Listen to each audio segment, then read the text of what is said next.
mystery. It's mystery. You see that? Look up. Look up. What do you see? Up in the corner. What does it say? It says we're live. All right. I'm pressing the timer.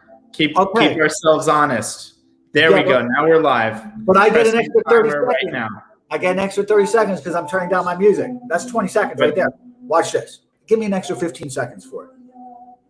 Beautiful though, right? Okay, so I'm turning it down. So in advance, let me just tell everybody, I want to thank everybody for being here. And let me just say that Darren and I agreed in advance that we're going to keep this to about 30 minutes. So this is helpful for not about exactly. Yeah, he's got his thing. And I see that Progrok Farmer is here. And there he is. Great guy. Great interviewer. I read. He should interview you, Adam.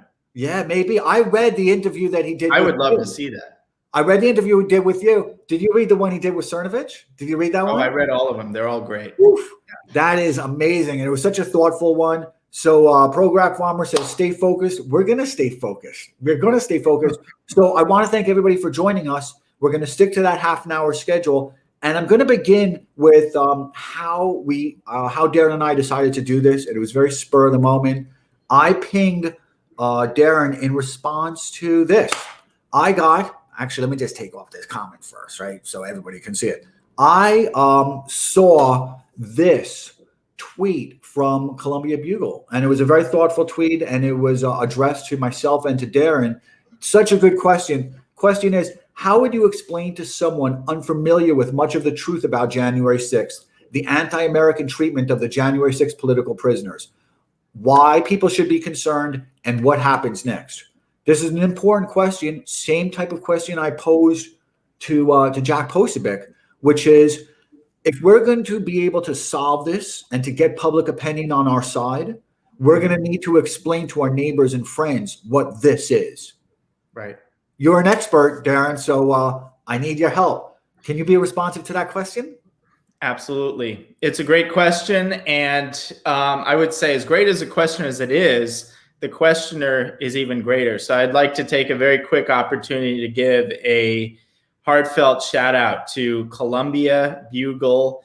He is, in terms of, conservatives on Twitter, nationalists on Twitter, populists on Twitter, just people who are always on it when it comes to politics in the United States, day after day. He's been around from the beginning, and he's the absolute best. And not only is his account the best, but it's just incredible generosity in promoting other accounts, including mine.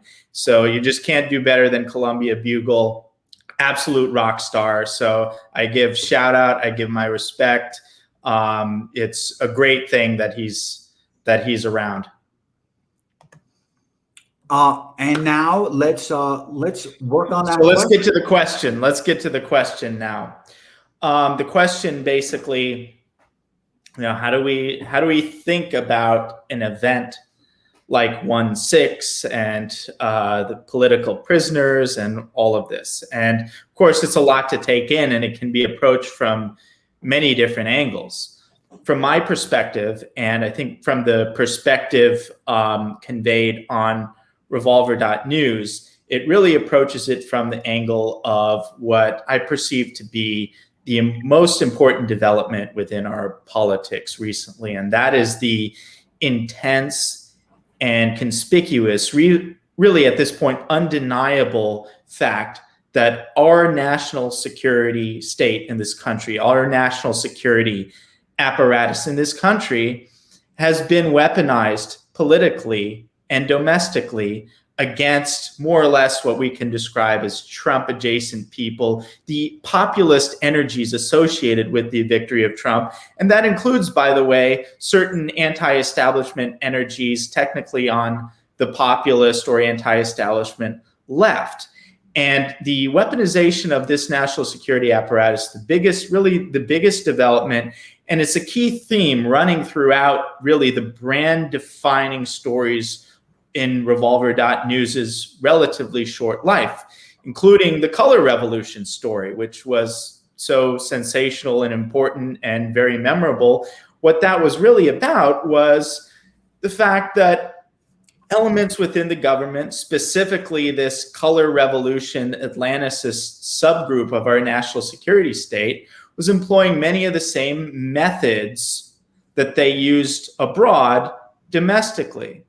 And so whether it's the color revolution, whether it's the Bishop Garrison story, which again was a big national story from revolver.news, to now probably our most explosive and dangerous and therefore important piece on 1/6 and possible federal foreknowledge, all of these are in keeping with this single theme, which is that the national security state, if it ever was, is no longer unambiguously our friends.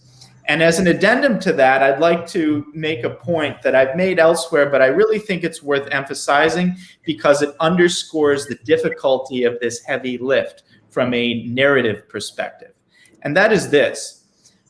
I've come to think that there are very different types of political psychologies animating what's normally considered to be the right and what's normally considered to be the left. The left, for the most part, is animated by a political psychology that likes to understand itself as critiquing unjust institutions of power. In my personal view, I think most of the left does not do this. In fact, I think the left as an entity in America pretty much serves the institutions of power rather than undermines them. But that's not the point. The point is a matter of how they need to understand what they're doing in order to do it. And for that reason, I think you'll find a lot of the best journalism, at least traditionally, when it comes to critique of the national security state, comes from the left in many respects, because it's so much more in alignment with their natural tendencies in political psychology. Whereas on the right, instead of wanting to critique corrupt institutions of power, I think the political psychology of the right is more inclined to support, defend, and even in some cases venerate just and well-functioning institutions of authority. And that's why it's so difficult, because what we have right now is that every institution in this country is corrupt and a scam, and that includes institutions that those on the right are so inclined to venerate, namely the national security state and even the military itself at the highest levels. So part of the heavy lifting that revolver.news has to do, because even though it has great information for everyone, it is, broadly speaking, a conservative, right-leaning, populist, anti-establishment type site. Part of the heavy lifting that we have to do is that we're not just doing opinions, we're not just doing investigative work that falls within pre-existing narratives. For instance, everybody knows, okay, from the right-wing perspective, Joe Biden is bad. Joe Biden is a bad guy. And so you can have a great investigative piece that exposes something really bad that bad Joe Biden does. And it could be a great piece and important and cause a big stir, but ultimately it doesn't require any kind of narrative reconfiguration on the part of those digesting the material. Whereas a lot of the revolver stories, from the color revolution now to this piece on 1/6, it does require that kind of narrative configuration precisely because of that issue of political psychology that I mentioned. And so I think it's very important to be attendant to that special challenge of helping to situate the right in this country, and more broadly, this center right, all, the 70 plus million people who have effectively been declared de facto domestic terrorists by their own government, to help to situate these people within this new reality in a way that they're able and they're equipped to deal with it, to fight against it, and maybe even with a little bit of help from destiny to win that fight. And so that's what I understand to be one of the animating and core purposes of revolver.news, and really what distinguishes it from many other outlets, even on the right. So I want to get back to that question though. because we're still constrained. If I want to explain, this is the same conversation I had with Jack Posobiec. And actually, I have his book here. So Jack wrote a really excellent book.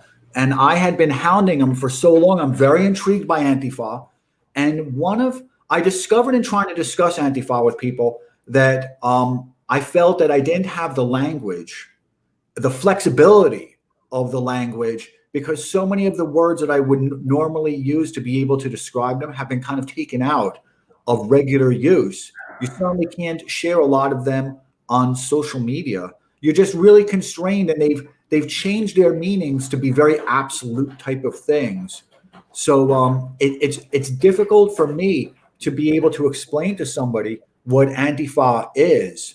And again, I'm also competing when I try and describe what Antifa is with the media's narrative, which is much more intrusive and much more invasive. So Jack wrote the book about Antifa, which there is no solution, I think, to be able to concisely explain what Antifa is, right? So I think perhaps the only solution to help kind of tip the tide a little bit and to better help inform a conversation about Antifa is just to give them the book, right? And let them kind of review it and interrogate the book on their own time. Now we're talking about January 6th, which I call the January 6th Gulag. Very difficult to explain to somebody. If I was to say to a neighbor, and I've got lots of neighbors that are not very sympathetic to them, who really do think that this was an insurrection. They see the violence of the images. They see the riot qualities, the properties of it, right? They see what they see. So I have no way of rebutting that concisely. What language would you help me with that you think, when you're thinking about January 6th, you've written about it so much, you, Lee Smith, and Julie Kelly, right, have done the most kind of pursuit of January 6th Gulag. How do you think of it to yourself? When you sum it up to yourself, the way you kind of metaphorically work with it, what do you think? Well, I think of it in the terms that I described earlier, which was part of this broader trend of the weaponization and politicization of the national security state domestically, basically against any kind of Trump adjacent movements or energies. I think that is basically the newest and most troubling grift of the national security apparatus. I think basically they have two new grifts. One of them is Cold War 2.0 with China, and the other one is domestic war on terror. And by that, they mean the domestic war on 70 plus million people who are Trump supporters or Trump adjacent. That's what's going on. And I don't think it's just a justification for budget, by the way. They can get into that. I think it's basically an ideological alignment within this country behind this kind of woke ideology. And as I've said in other interviews, I don't think of it simply as our institutions have just incidentally become woke, as though you have this woke ideology that you slap on like a sticker onto pre-existing institutions. I think there is a method to the madness in the more precise sense that I think there is a manner in which the way the US projects its power and asserts its influence abroad is in many ways essentially integrated into the woke ideology, and that's now true domestically as well.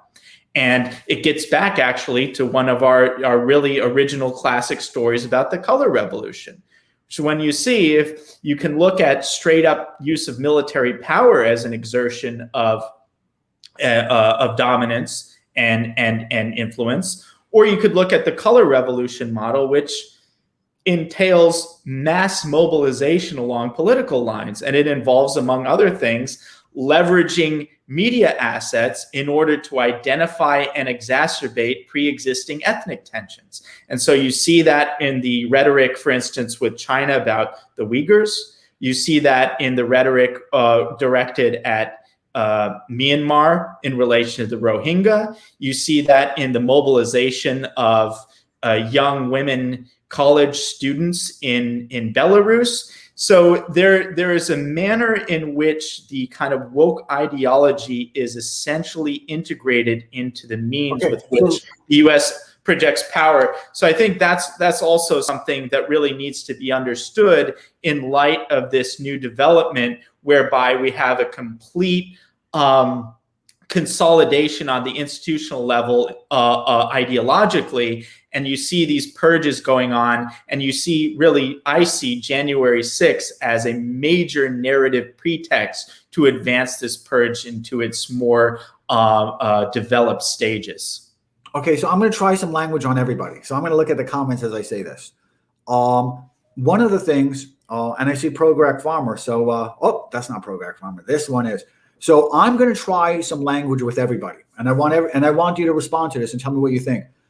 I think of it as a gulag, and I don't know how flexible that word is, so I'm sure I'm probably using it wrong. But I think it does suggest that you go in there first, and then they figure out what you're guilty of.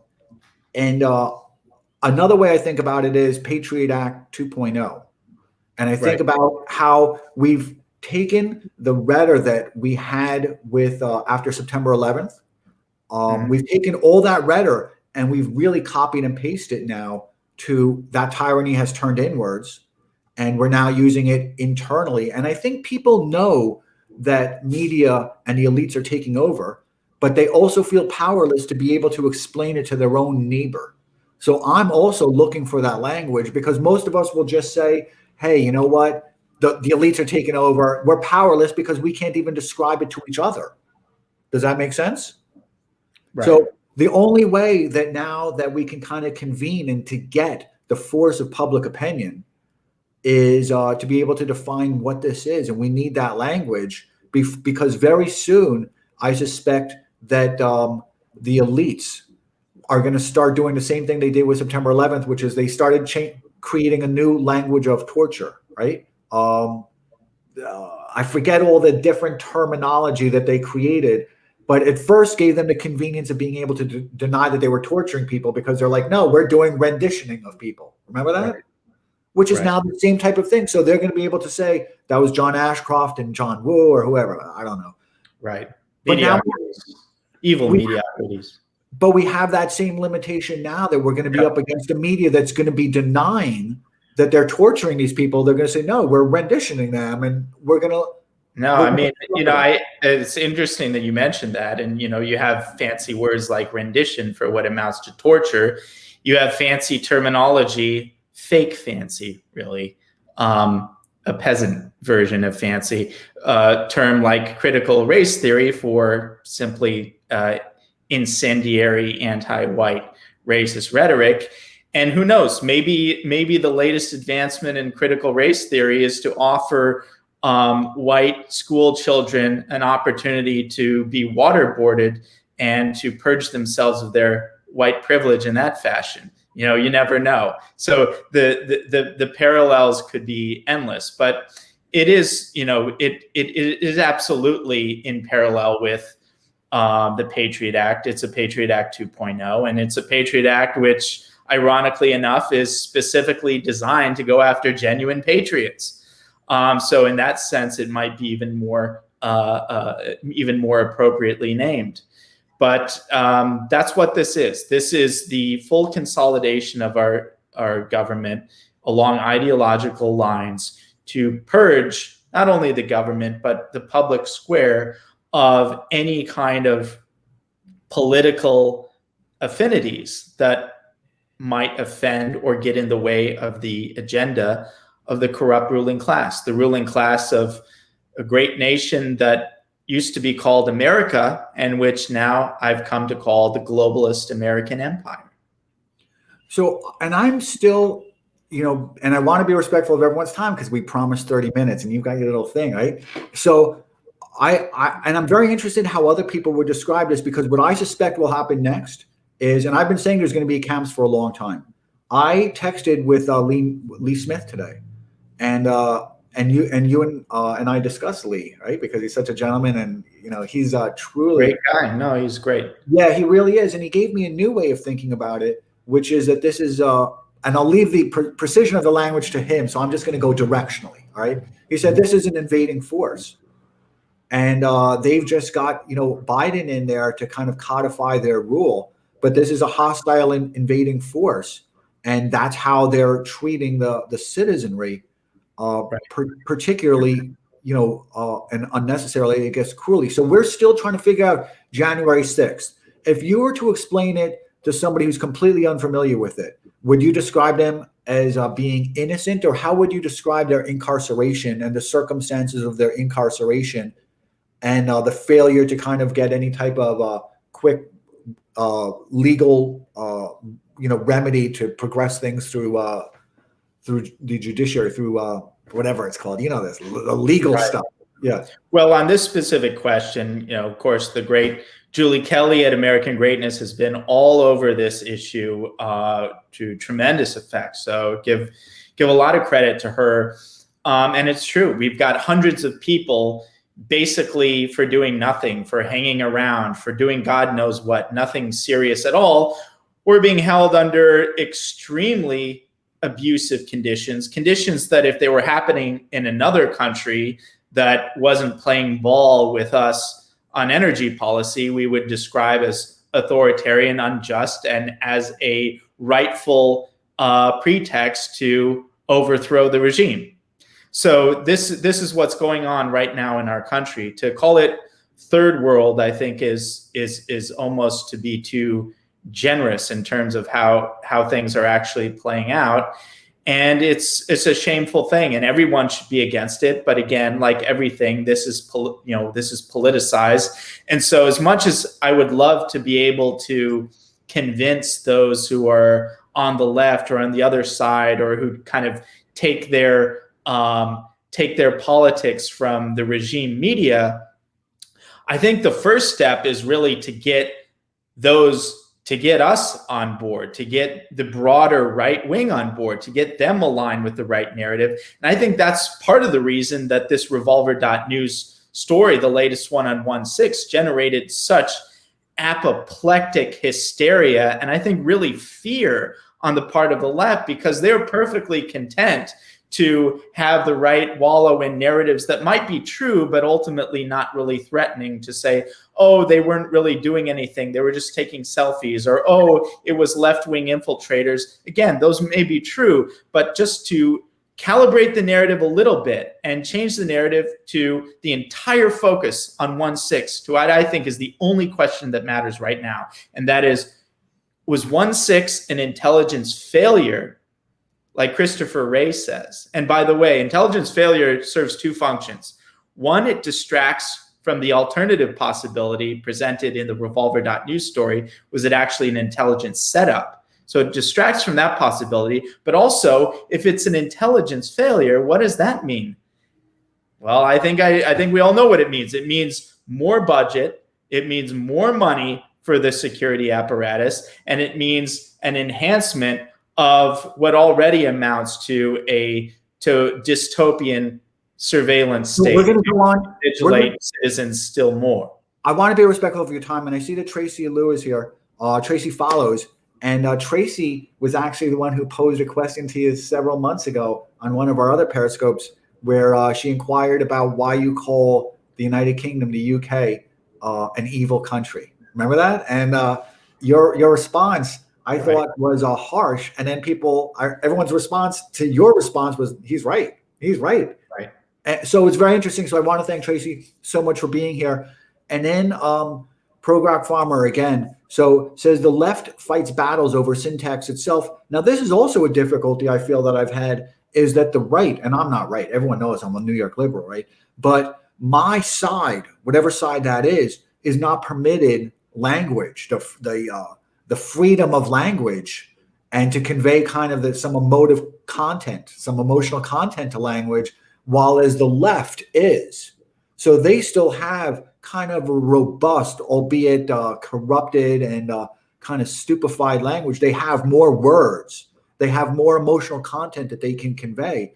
And no matter what I were to say in describing Antifa or describing January 6th, I'm also stuck with they're going to battle me over syntax. They're going to battle me over kind of they're going to parse my pronouns.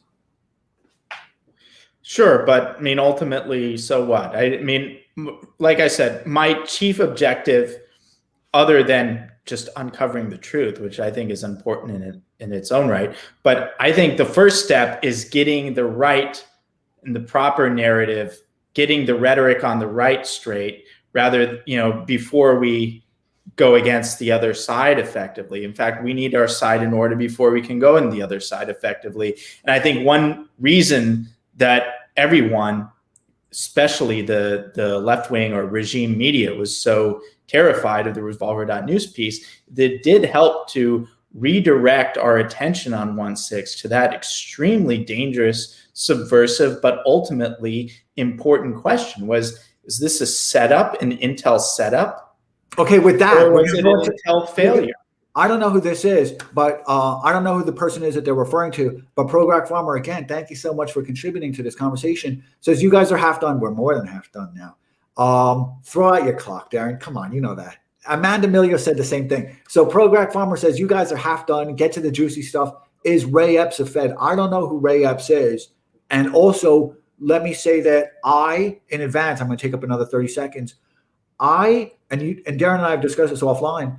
I think what's important is not to speculate personally about all of this, that kind of palace intrigues. I think for me, the problem is that they've been unwilling to kind of open up the kimono. They're unwilling to allow any type of kind of an interrogation of their evidence, of those videotapes, of the relationships that they had, of their infiltration. And that turns everybody into a conspiracy theorist, if that makes sense to anybody, which again, constrains us from being able to convey it, because they can just call us a conspiracy theorist. So, well, I mean, every narrative that it turns out to be true, from the Afghan bounties to the fake Russia hoax to this and that, every single step, these have been accused of being conspiracy theories. So I don't think we should be terribly deterred by fake, just worthless phraseology such as that. In fact, my new formulation of conspiracy theorist is someone who exhibits the slightest bit of curiosity about the people trying to kill him. And if that's what a conspiracy theory is, then I'm guilty as charged. I rang the bell. You see that? Rising Serpent, thank you so much for joining us. Namaste. Says the Revolver piece opened a gaping hole in the left's emotional gobbledygook by using actual facts. Right. That's true. The response to it. And I would like to address, I know we're running out of time, technically have 2 minutes. Maybe we could do an overtime of add another 10 to 15 minutes.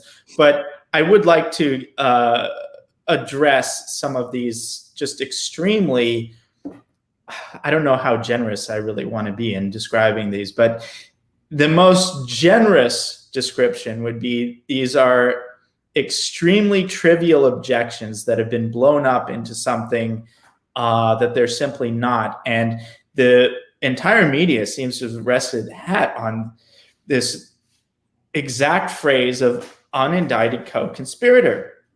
Now, I think it's arguable as to whether or not that exact phrase can or cannot refer to someone who turns out to be a federal informant.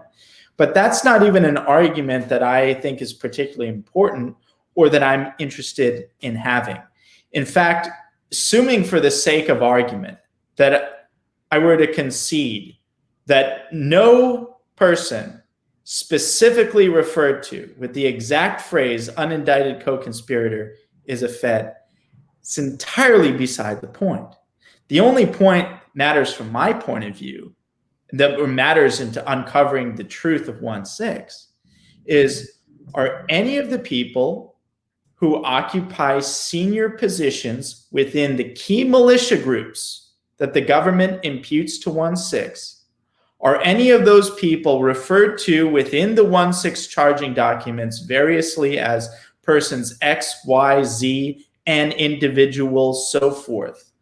Are any of those people unindicted as a result of a prior relationship with the federal government, either as an informant or as an undercover agent. The question of whether the specific terminology unindicted co-conspirators used in this case is completely irrelevant. I want to know whether the top people in the key militias that the government says organize Jan6, I want to know if any of those people have a prior relationship with the federal government.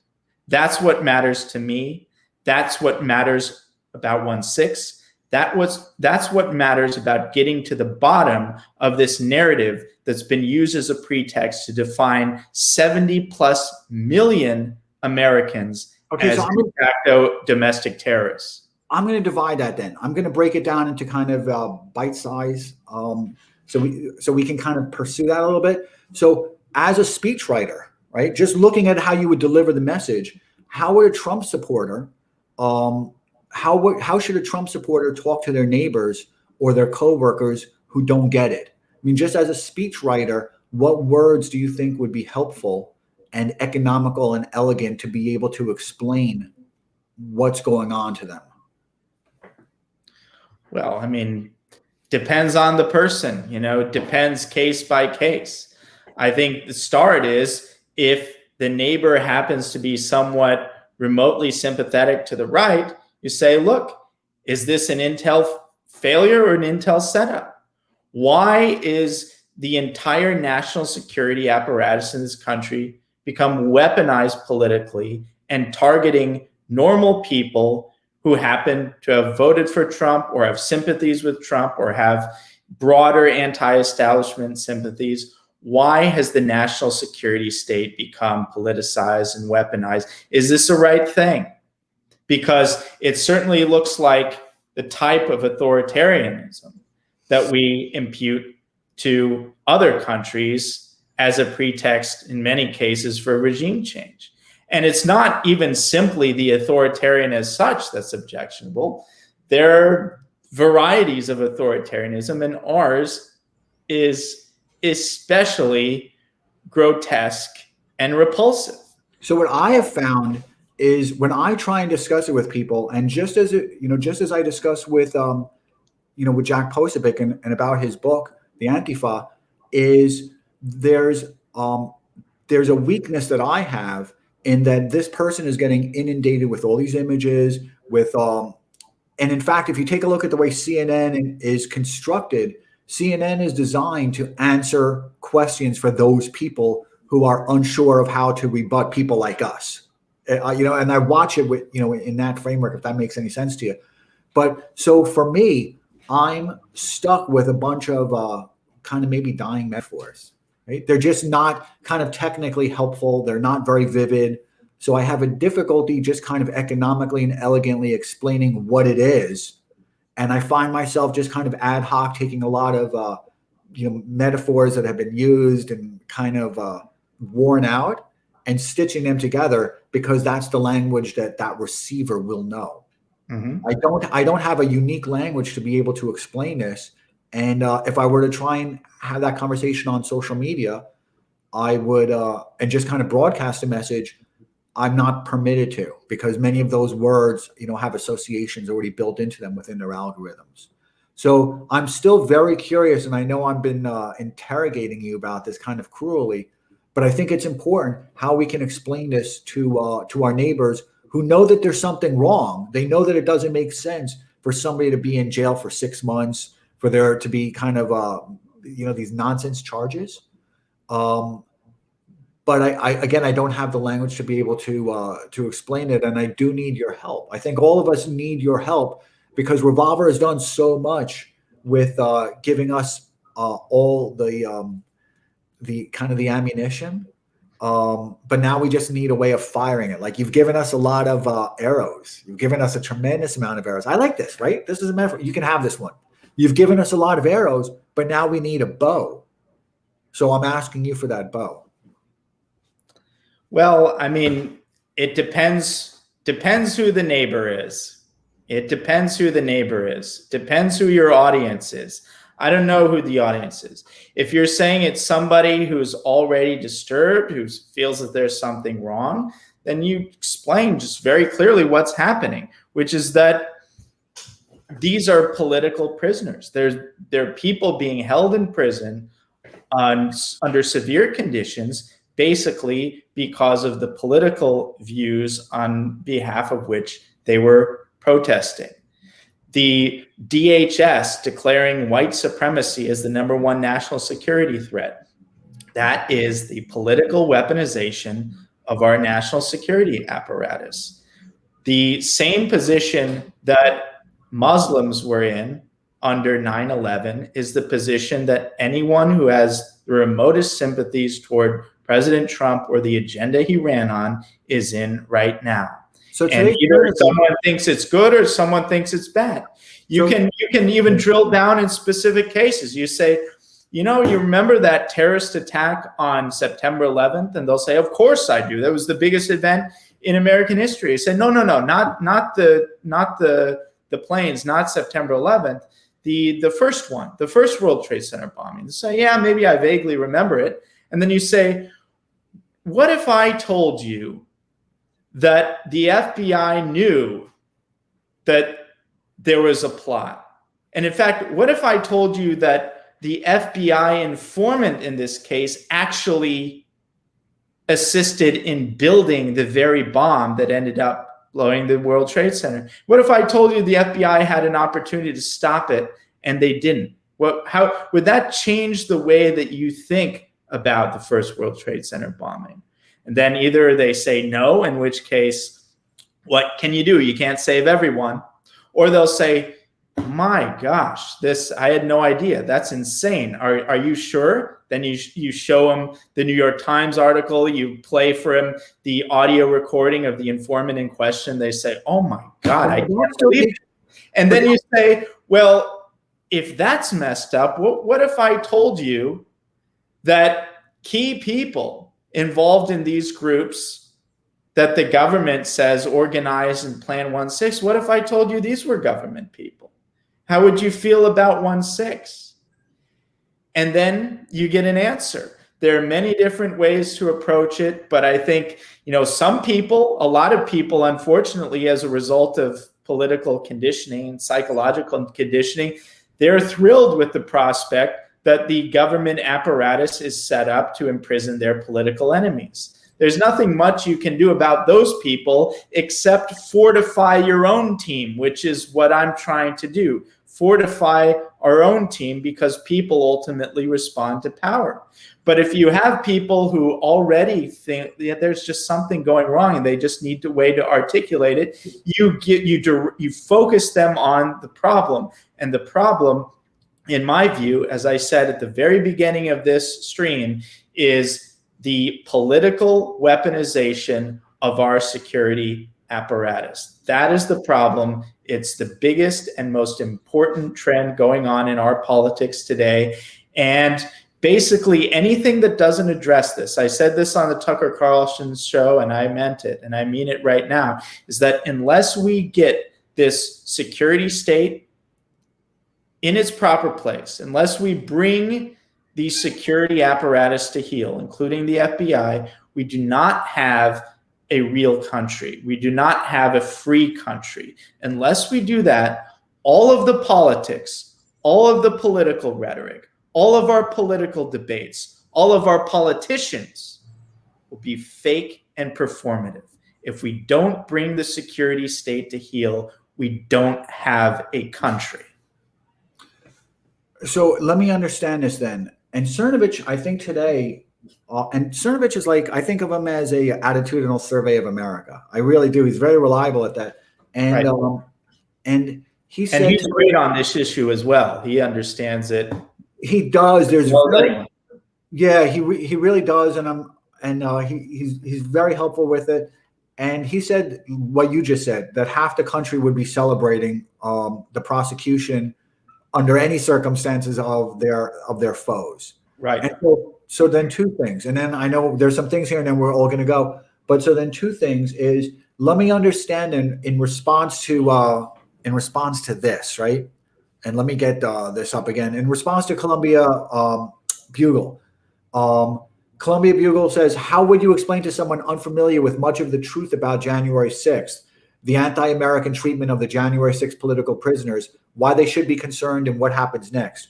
So if I can understand them, what you're saying is that there's really no way to explain to somebody who's not a leftist ideologue, or who's not already kind of fully inculcated into that and is going through.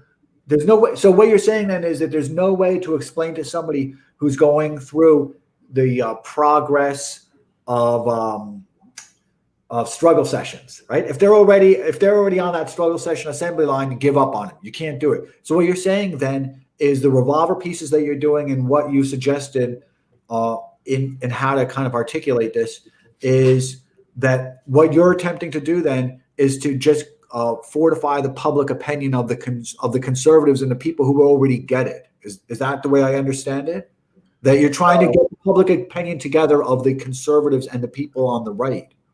Well, I'm trying to get at the truth because I think that's important independently.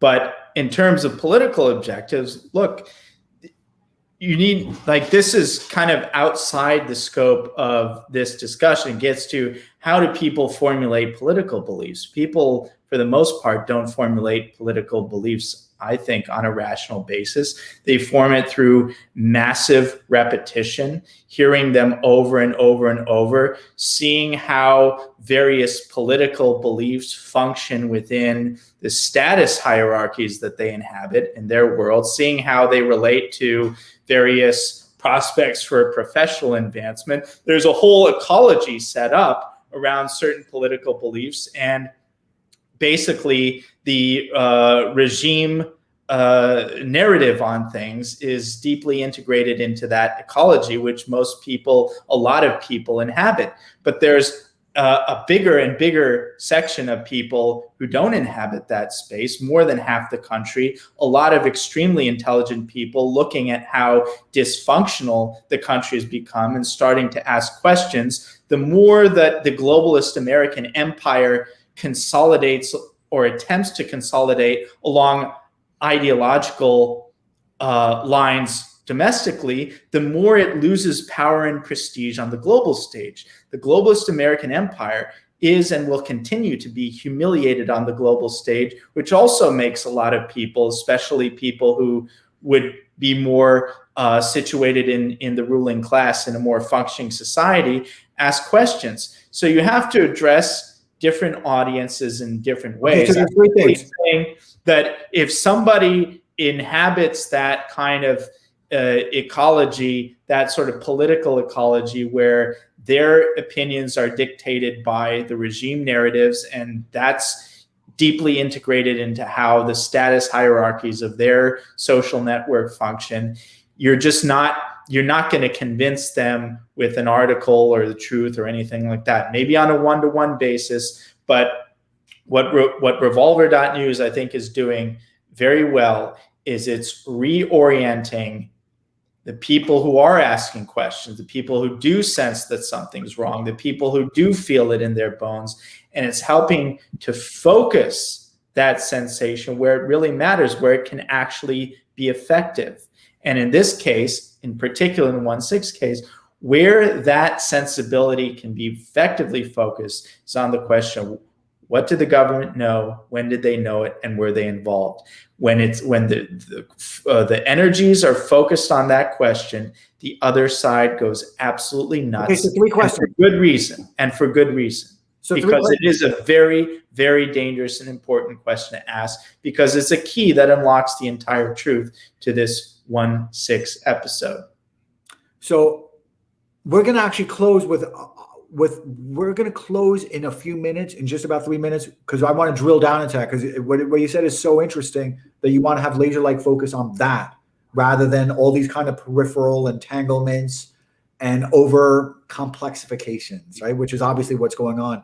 So we're gonna close with three things, and one of them is going to be that, right? Because that's kind of what you're discussing as well. So first off, one of the things that I think is very interesting, and again, I'm kind of that New York liberal, and it's also because we're such a we're such a kind of interesting city, and I grew up at such an interesting time that, this has been kind of the white conservatives and not even the white conservatives, but white people, I suppose, right, are now kind of perhaps getting that black experience that where many black communities have claimed that they've been terrorized by the FBI, that there's been unfair prosecutions, and that they've been framed, and that there's been an unfair justice. And so two things are interesting. Number one, it's interesting to watch it. There is some communities there is some part of the black community that's particularly amplified by social media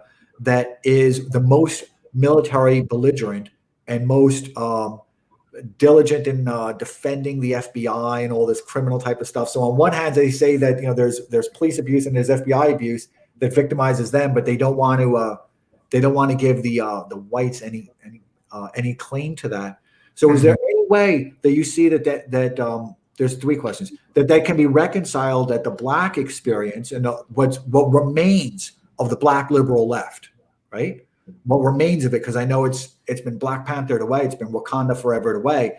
Is there any way that you think that there can be a kind of a combining of forces, kind of the Glenn Greenwald and kind of the genuine left, right? The anti-war, genuine intellectual left, and the genuine kind of intellectual right, that they can help inform everything in the middle and empower the middle to some type of a response? Well, yeah, I mean, I think the question of sort of black coalition building is a little bit different from the Greenwald question. It is. Greenwald himself is a great guy, a principled guy, a very smart person, and with an admirable consistency. He's consistently dedicated to exposing the malfeasance of the national security state. And I think that's great. And so I think individual alliances are possible on that basis. I'm maybe a little bit more skeptical of generalizing that into a broader kind of alliance between the right and left, because ultimately I do think I think at the core of people's psychology, it's not the exercise of force that really matters, the unjust exercise of force, but it's for whom is it exercised. Similarly to kind of free speech, is that I ultimately think, there are people who are principled defenders of free speech, but they're not enough to build an effective coalition on. Ultimately, it matters what speech, not just an abstract defense of principled free speech, but what speech. And that explains why a lot of the people who are part of the so-called free speech movement, when free speech meant opening the door for left-wing political speech, are not so much on board now, when basically 80% of the internet has been blown away since 2015. So ultimately, it matters what the substance of the speech is, and analogously, it matters for what is state violence being used, even unjust state violence. And I think people at their core tend to attach themselves to those questions much more strongly than the noble principled defense that you see with people like individual cases, but I still want to be Glenn Greenwald. But I still want to figure this out, because I've always read Cornel West, right? I've always read Chris Hedges, and I've never really thought about them as anti-American, because I think that's kind of too convenient. They're intellectuals, and they have very well informed opinions and their own very personal experiences as well.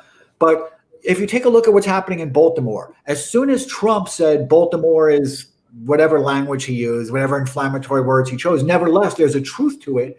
And Baltimore, the people of Baltimore, the parents of Baltimore have been deplatformed. The parents of Chicago have been deplatformed for generations. I mean, these are people that are losing their kids in Chicago that are completely victimized, They knew what being deplatformed was before I ever heard of it, most likely before you ever heard of it. They have no political, social, or economic capital.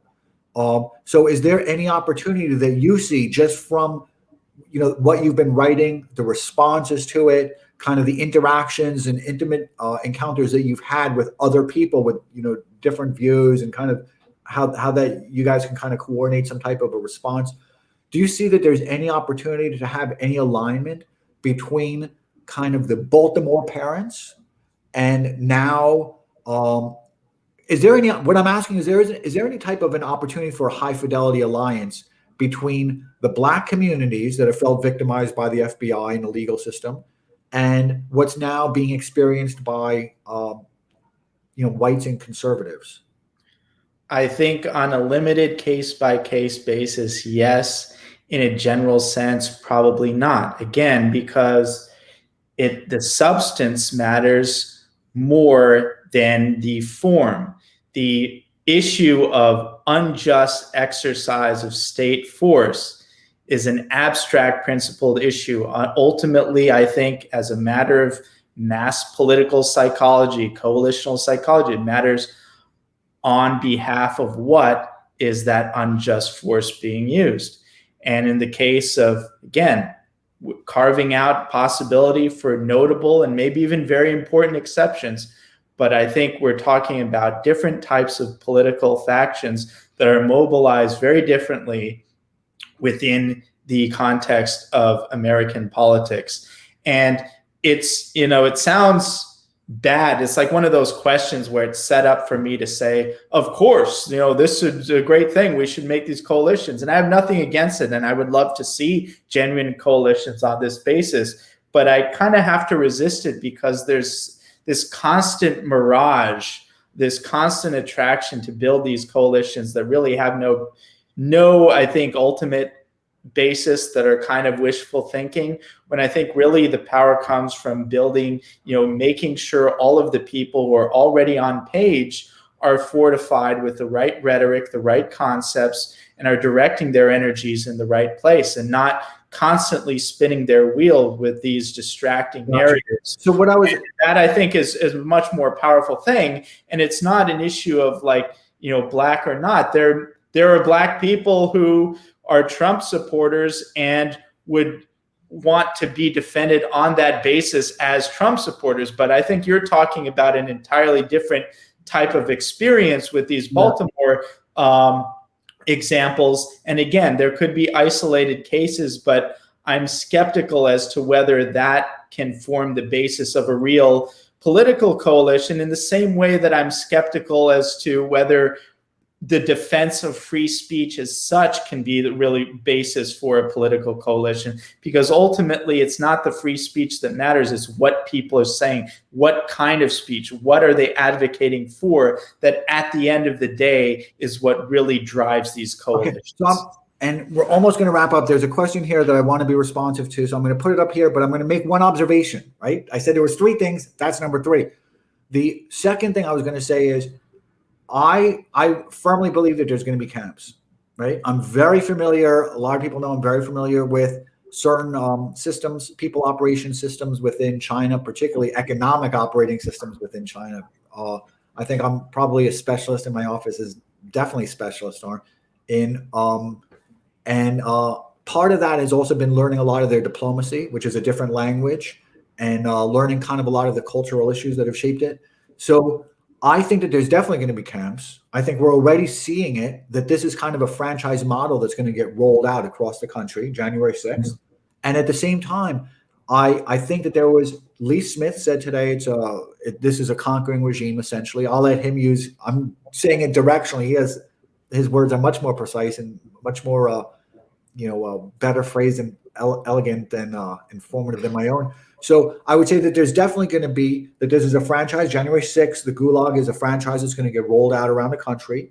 And listening to the rhetoric of what Germany has been saying about China, that Germany is now saying that that Europe and America should ignore the human rights issues within China. That's their own issue, and let them work it out. this is very anti-liberal, right? That's a very anti-liberal since World War II, when human rights became kind of an issue. That's not what, none of us have grown up on it, but that also suggests to me that that cordiality is going to be returned, and that if America puts a lot of people in jail on these type of charges, that don't worry about American human rights issues, worry about yourself. There's going to be kind of a cordiality that these things aren't going to be discussed. Well, that's actually a really interesting point, I think, for a slightly different reason. And on another podcast or stream, a great guy called Jack Murphy, I was on a stream with him, and his stuff is really good. He has a lot of great guests, and I was honored to be one of those. And I generated a lot of controversy, which I know will shock you, but I generated controversy for suggesting that what the Chinese should do, and I still think they should do this, and I hope some of them are listening, what they should do is set up a server farm that's protected from the arm of the United States government apparatus. Set up a server farm, set up servers, and allow that to be the infrastructure for free political speech in America. And maybe even restrict it, maybe even say, okay, you can't criticize Xi. Ultimately, who cares? I don't care. Make it so that Americans can actually talk about things freely that you're not allowed to talk about in America. This gets to my taboo arbitrage point. And one thing that I think the Chinese, frankly, they're so good at a lot of things. They're so good at engineering. They're good in certain aspects of diplomacy. The Belt and Road Initiative is extremely successful and so forth, but they're just bad at propaganda. They're just bad at public diplomacy. And it's such an easy layup for them to do something like, oh, we're not doing business with any US-based tech company that censors its own citizens. Oh, we're setting up a server farm to host a free speech infrastructure for Americans because their own tech companies will censor them.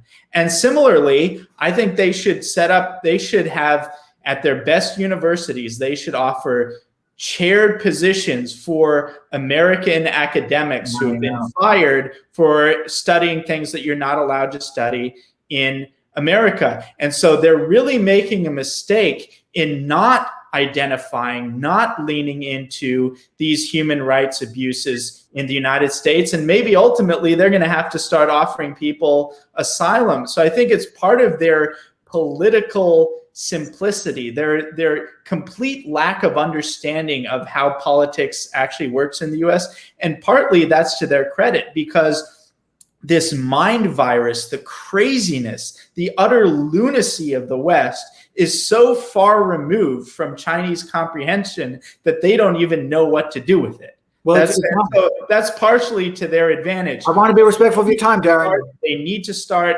using this in a more sophisticated way. And I think it could actually, in certain respects, be mutually beneficial. Russia is smart enough to do this in a limited respect. Chinese need to catch up. So you and and then I want to get to Election Wizard's question, and then we're going to close up. So we've got 2 minutes.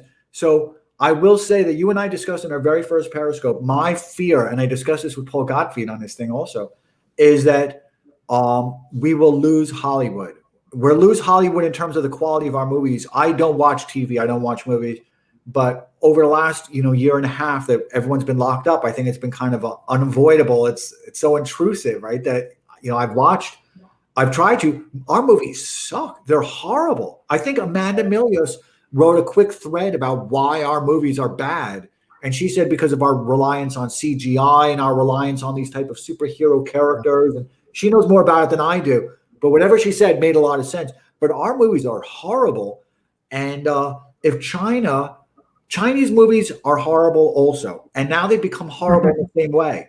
Chinese movies have been horrible because China killed 50 million of its people. So they don't have anything between 1930 and 1970. There's a black hole, right? There's a vacuum. There's a cultural vacuum.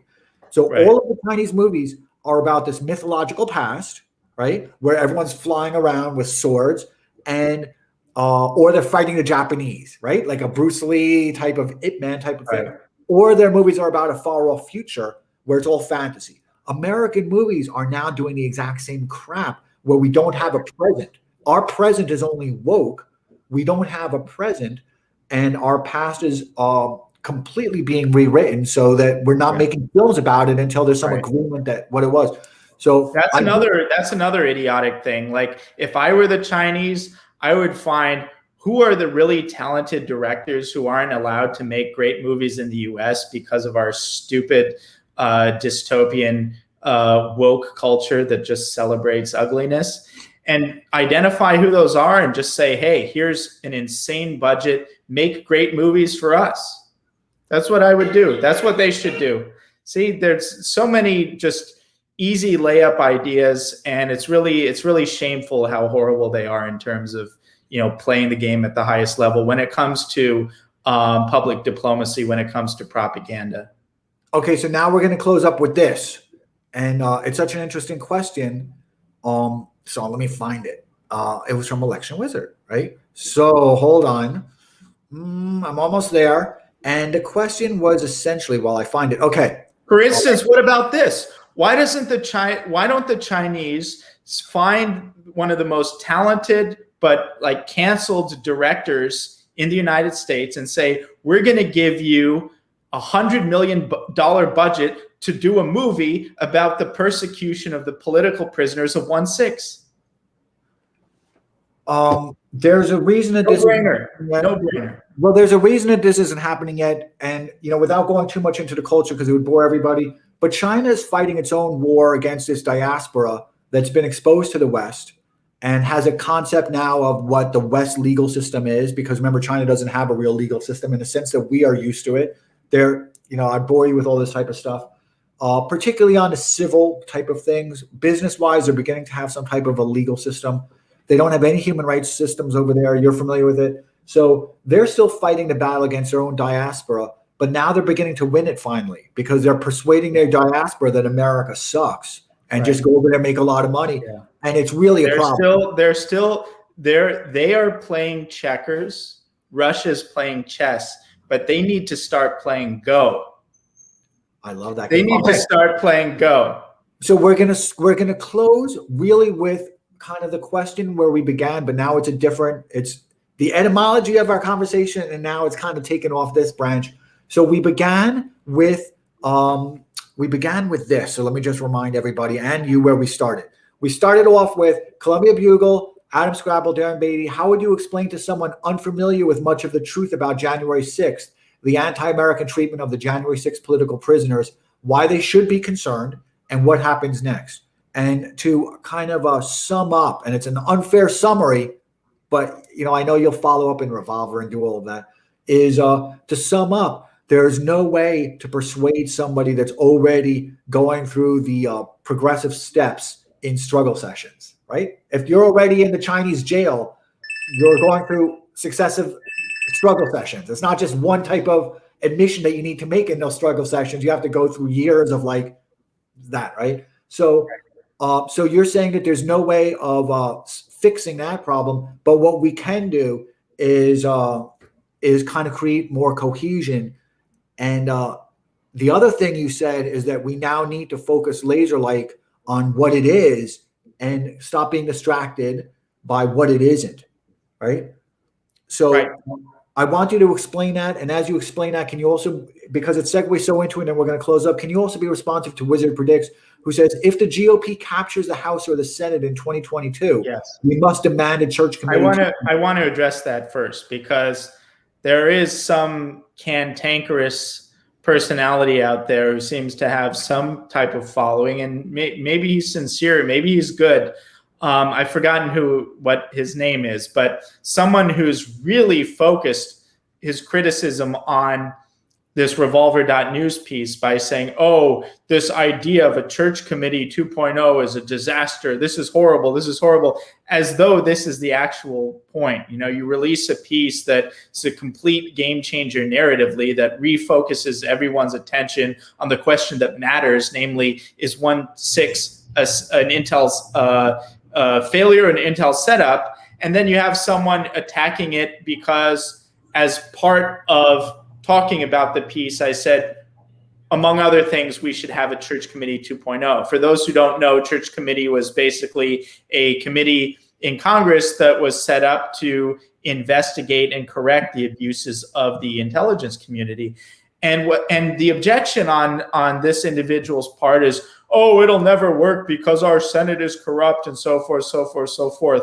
Well, maybe that's true. Maybe the Senate is corrupt. Maybe it will never work. But what's the harm of it in it? It's not done to the exclusion of anything else. And in fact, in this piece that I mentioned, he's like, instead of asking for a church committee, we should just investigate it in our own right. Well, what the hell do you think Revolver.news is doing? We just made this one of the biggest stories in the country out of our own investigation, and there will be several equally important follow-up pieces. But even if this Church Committee 2.0 isn't going to ultimately work, and we do have some good people in Congress, Matt Gaetz took the questions in the Revolver.news piece. He directed it as a letter to FBI Director Wray. Paul Gosar read the Revolver.news port into the congressional record. We've had other members of Congress promoting this. So we do have some good congressmen willing to take risks and put their reputations to demand the truth on this. But even if we can't, even if the right solution is not the congressional solution, why not leverage the mouthpieces and the megaphone and the resources that members of Congress have to bring attention to this issue and try to get answers insofar as they can? So I think this response that, oh, the Church Committee 2.0 is a horrible idea, again, it reflects this incredibly narrow-minded, myopic lack of strategic sensibility whatsoever. And that's a common thread that I've seen in the objections to this, including the objection that we talked about earlier, which focuses so narrowly and so trivially on the exact phrase unindicted co-conspirators. It's simply missing the point. Okay, so we're going to close with that, but we're actually going to close with one other part of it. I want you to help me, right, and everybody else, right? And I know that you, so I want you to help me understand exactly what questions I should focus on rather than the questions I shouldn't focus on. Does that make sense to you? Right. Well, yeah, I think the question in terms of 1/6 that you should focus on is, to what extent was there federal foreknowledge? What did the federal government know? When did they know it? And were they involved? And you should look at that within the broader context of FBI malfeasance and just about every prominent so-called terrorist attack in modern American history. And that, I hope, will become part of a narrative transformation on the right to understand that the key bottleneck to political progress, not just political progress, but the key bottleneck to having politics in this country in any meaningful sense, to actually having real politics, is the national security state. And I'll reiterate and close with the following: is that we will not have a real country. We will not have a free country. We will certainly not have anything resembling a democracy until we bring the national security state, including the FBI, to heel. If we don't do that, if we don't put this national security apparatus in its proper place, all politics, all of our debates, all of our politicians will be fake and performative, and we'll continue to spin our wheels, and we'll get nowhere as the walls close in and the globalist American empire becomes a dystopian hellscape surveillance state nightmare, the likes of which you couldn't possibly imagine. And at that point, we'll all be hoping that China or some country is willing to give us asylum. And in closing, I see that there's a lot of people I really appreciate so much on Twitter. And I see that Rosie Memos is here. So I want to thank Rosie Memos so much for joining. I truly appreciate it. I appreciate your account. And I see that there's several other people here. And I believe that Sundance is here, which I'm very honored by. I've followed Sundance from day one, and Sundance is awesome. And I'm sure all of us follow Sundance and The Last Refugee too. I also we do have to wrap it up. We do have to wrap it up, unfortunately. Absolutely. So I'm just going to say my appreciation for everybody, and I want to thank Rising Serpent so much for joining us. And I'm going to take everyone's comments off now. Want to thank Rising Serpent so much for joining us, and I want to great guy. I love that account, Rising Serpent, and he's been a great supporter. So all respect and gratitude to him as well. I know, and I want to thank Wizard Predicts, Election Wizard, so much. Another great account. Yeah, it is. So many great people. We gotta give them our love, give them our respect, and we will do this again very soon, Adam. And if I've missed anybody, I truly apologize. I rattled them off. We'll get them next time. I want to thank everybody so much. We went 40 minutes overtime. Darren, you're the best. We're just going to hang up. There's not going to be a follow-up after this. You and I usually follow up. Oh, no. We went over time. All right. I want to thank everybody so much. A lot of fun. Bye-bye. Thanks a lot, Adam. Bye. Bye-bye.